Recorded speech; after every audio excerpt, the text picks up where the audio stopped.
Hey y'all, this is Vic. Hey, thank y'all so much for stopping by. I appreciate it. Just want to wish y'all a happy 4th of July.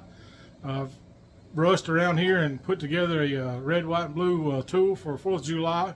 I've done one every year since I started this channel.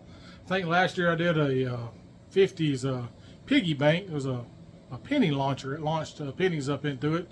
Had a good time doing that one.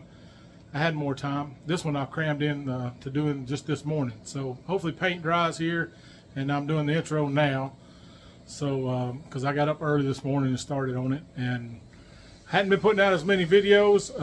Hope to get back into the swing of things as soon as I get my upstairs done, and catch up on a lot of stuff I've just put off over the last 3 years, just because I've been having fun doing these YouTube channels. So I hope y'all hang with me. I sure do appreciate all your support. Thanks to all the new subscribers. My channel's nothing without Scout Crafter. I mean, that's how I got everybody that I got, and I appreciate him and Magdad and Joe's Shop.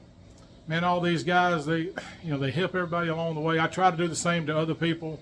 I've got tools that people have sent me, and I hadn't gotten around to doing two-haul videos to show them, give them a little support and nudge to maybe one subscriber, because no, I don't have many followers, so I just do the best I can, and just really like this tool community. So anyways, hey, happy 4th. Hope you enjoy this. I hope it comes out good. I sure do. So y'all have a good one. Thank y'all so much.